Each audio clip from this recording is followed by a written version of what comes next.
Hello and welcome to Dalit Discourse.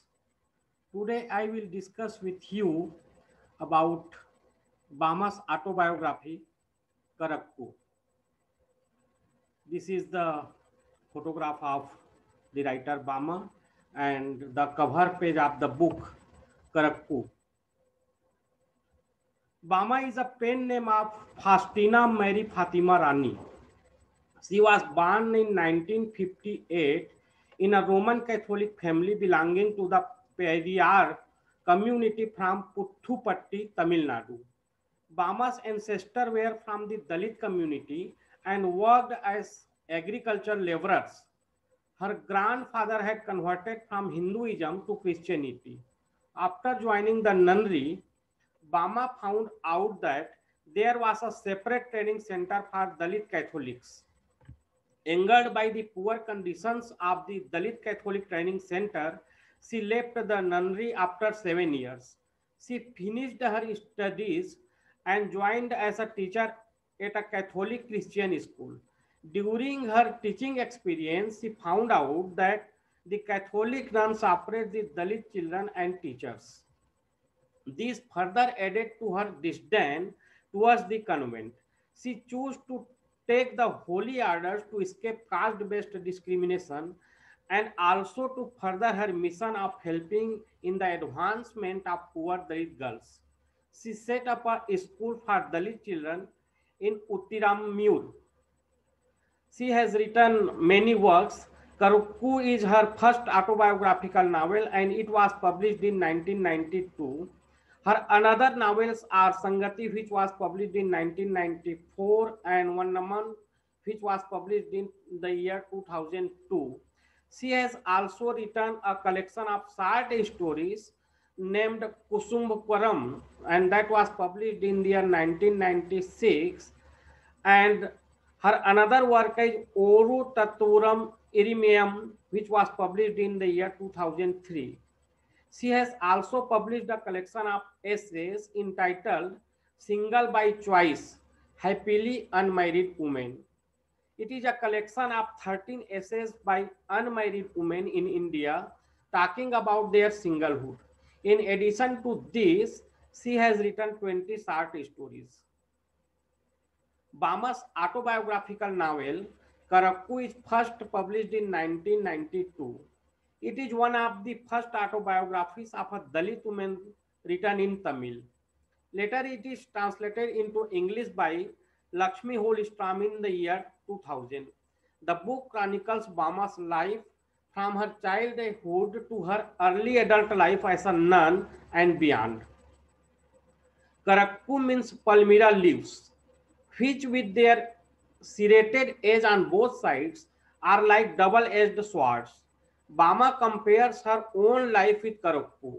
The word Karakku also contains the word Karu, which means embryo or seed.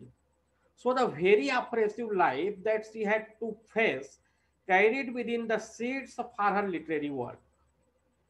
In the preface of the book, Bama writes that it was the difficulties she faced and her desire to break free of oppressive bonds that led to her writing the book.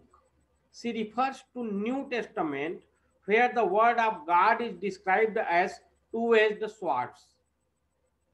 The statement tells, I quote, the word of God is living and active, sharper than any two-edged sword, piercing to the division of soul and spirit, of joints and marrow, and discerning the thoughts and intentions of the heart. Unquote. Bama feels that people's heart are hardened and non-responsive to God now. She also feels that Dalit must speak up now and pierce the heart of oppressors like the words of God. Karakku is divided into 9 chapters. It begins with the introduction of the village where the writer was born. There are many different communities live in the village. The village has not yet seen any progress. Bama also mentions that her people are laborers who used to go for work in the field of Nikers. They found also go to the forest to collect firewoods. Children began to work as soon as they were 10 or 12. Boys would graze sheep or cattle, while the girls would look after the home in the absence of their mothers, who had to go out to work. Bama recalls that both her grandmothers worked as servants for Nikers. They worked hard from dawn till dusk with almost no rewards. They would only get the leftover foods. Bama also used to do this kind of hard work. Such hard work should have enabled the community to prosper, but exploitation has kept them in exactly the same place for centuries. The discrimination extended further to women, who were paid even less than men. This is the life of labor that Dalits are born into. The people are very superstitious and they believe on ghosts and spirits. Practice of untouchability was prevalent in the village. They have unquestioningly accepted the oppressive caste system.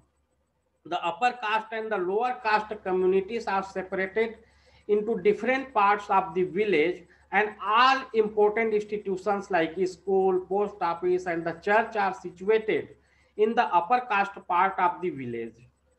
The school and church are in the favor of upper caste, and it continuously discriminated the lower caste children. Bama found even the government policy of identifying and helping Harijan children as humiliating. The only time she felt some proud when she was declared the best Harijan students in the district. Even in college, she felt pricks, especially when a lecturer called all scheduled caste students to stand and identify themselves, since the government wanted them to have special tuition. She refused this offer in anger because she felt that this only continued to identify her by caste. Even when she finished B.Ed and joined a convent school as a teacher, she found that the nuns disdained her as well as the Dalit students who were in majority in the school. After 5 years of teaching, Bama decided to become a nun and joined an order against the wishes of her family and friends. They warned her that caste-based discrimination was rampant within the church. The very first convent that she was sent to after acceptance into the order was a shock. Catering to the rich, it had Dalits doing all the manual jobs and being treated as less than as human beings.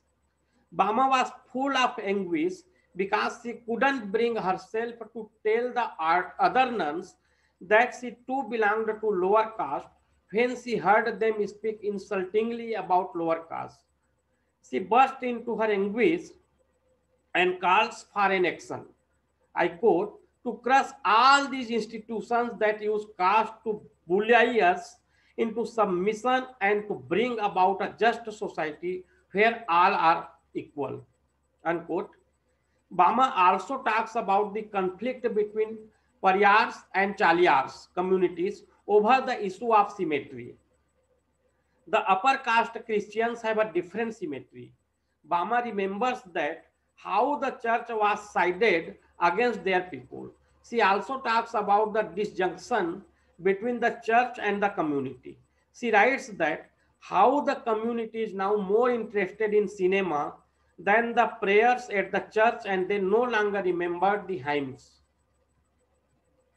Bama also talks about her own belief in God and how it has changed over the years. When she was young, she used to pray exactly as her family and the priest had taught her. She remembers an incident where a visiting white priest was pleased by her recitation of prayers. He lifted her up and kissed her and gave her 5 paise as a token of love. Her belief towards God was so strong that when she received a shock while inserting flowers into the holes of a plug point, she thought that God was punishing her for stealing the flowers. It was over the times her devotion underwent a change. She lost her fear for God and began to love instead. She didn't believe any longer that God came to her through the priest and the nuns. She also felt that the church was made for upper caste, while the believers were mostly lower caste and Dalits. She began to question all forms of ritual and worship and called it bogus. But her faith in God didn't diminish. She strongly believed that God should be felt directly through the mind's eye. Bama recalls her experience as a nun in the convent. She found the convent life with full of politics and intrigue.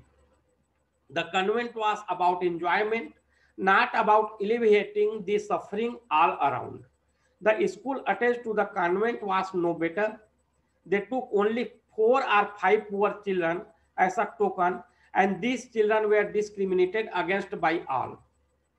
Bama was forced to serve the rich, not the poor, as she wished, because she was told to learn obedience and faith. Bama couldn't stand it and left the holy orders. In spite of all her contentions, the convent was a secure and comfortable place. But when she left it, she had to endure hardship and work for the next meal. She was denied a menial job as a school teacher because she was a Dalit. The school was run by the Nadar community and they wanted to appoint only Nadar women. Bama condemns the existence of such caste-based schools and wonders where the Dalits are to go since there are no Dalit schools. But Bama never regretted leaving the comforts and security of the convent. It was difficult for her to adjust outside the convent, but she felt contentment. She ends the book with the thought that even if she is like a bird with broken wings, she is optimistic about the future. Now she had devoted herself for the upliftment and liberation for Dalits. Thanks.